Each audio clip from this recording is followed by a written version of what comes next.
kembali mengenai argumentasi, tetapi lebih rinci lagi. Oke, sudah terlihat ya anak-anak? Nah, jadi apa sih argumentasi itu? Argumentasi adalah proses mengajukan dan mempertahankan suatu pendapat atau kesimpulan dengan menggunakan bukti atau dalil yang valid dan memiliki alasan yang kuat. Jadi argumentasi tidak hanya sekedar kita mengutarakan pendapat saja, tetapi kita juga harus mempunyai bukti yang valid, yang benar, yang akan membuat pendapat kita itu semakin kuat begitu. Terus apa tujuan dari argumentasi ini? Jadi argumentasi ini bertujuan untuk meyakinkan orang lain bahwa pendapat atau kesimpulan yang diajukan itu sangat benar. Jadi tujuannya sudah pasti jelas untuk menyampaikan pendapat dengan meyakinkan orang lain dari bukti-bukti yang valid. Kan minggu lalu juga kami sudah membahas argumentasi dan tujuannya, jadi anak-anak pasti sudah paham ya. Baik, selanjutnya ada ciri-ciri argumentasi. Nah, ciri-ciri argumentasi ini yang pertama menunjukkan kebenaran dan bukti. Jadi teks argumentasi itu yang berupa tulisan atau pendapat langsung itu harus menyajikan bukti dan fakta untuk mendukung suatu pendapat. Jadi misalnya Sukma ini mengikuti lomba debat. Nah, lomba debat juga itu kan harus mengutarakan pendapat. Pendapat tidak hanya diutarakan begitu saja, tetapi juga harus ada bukti pendukung dan valid dan relevan juga pastinya. Jadi ciri-ciri yang pertama untuk menunjukkan kebenaran. Yang kedua, memiliki alasan yang kuat. Teks argumentasi harus disampaikan dengan alasan yang kuat. Jadi jika alasan kalian masih ragu-ragu, masih tidak tersampaikan dengan kuat, itu akan mematahkan pendapat kalian. Begitu ya. Jadi alasan yang kuat ini juga harus didukung oleh sumber yang kuat juga. Kemudian selanjutnya ciri-cirinya itu menggunakan bahasa denotatif. Ada yang tahu bahasa denotatif itu seperti apa? Baik, jadi bahasa denotatif ini tuh disampaikan dengan bahasa yang jelas, lugas, dan masuk kepada inti pembahasan. Jadi di argumentasi menyampaikan pendapat itu kita tidak boleh mengutarakannya dengan bertele-tele, apalagi tidak jelas, tidak lugas, dan tidak ke inti pembahasannya. Jadi kita harus mengutarakannya dengan bahasa denotatif itu ya. Kemudian yang keempat, analisis rasional. Analisis rasional ada yang tahu anak-anak? Baik, jadi analisis rasional ini kita harus menuliskan, mengutarakan itu berdasarkan analisis yang logis dan fakta. Seperti yang Ibu sudah sampaikan, argumentasi tidak hanya mengutarakan dengan pendapat yang ini saja atau yang tidak ada sumbernya. Jadi harus logis dan fakta, itu yang disebut rasional. Jadi harus ada sumber yang terpercaya ya. Kemudian ciri-ciri yang selanjutnya, membatasi subjek dan emosional.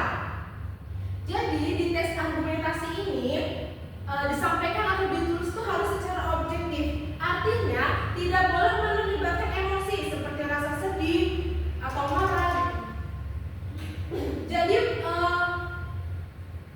seorang pendapat atau seorang yang menyampaikan argumentasi ini harus menghindari subjektif atau opini pribadi agar pendapatnya itu terfokus dan faktanya tersampaikan gitu. Jadi kalau misalnya nih kalian debat argumentasi, kalian membawa perasaan pribadi nih, sedihnya dibawa-bawa, marahnya dibawa-bawa, itu tidak boleh karena itu akan membatasi subjek dan emosionalnya. Paham ya? Kemudian nih, tadi kan Ibu sudah menyampaikan pengertian, pengantar dari argumentasi, mulai dari pengertian, tujuan, ciri-ciri. Kemudian Ibu akan menyampaikan nih, bagaimana menyampaikan argumentasi dalam diskusi. Jadi yang pertama, ada cara-caranya. Yang pertama itu harus pikirkan dengan matang pendapat yang disampaikan.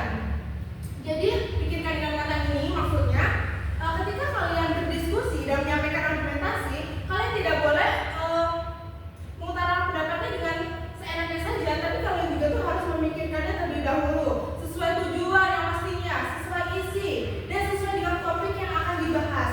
Jadi pembicaraan itu akan menjadi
kita berdoa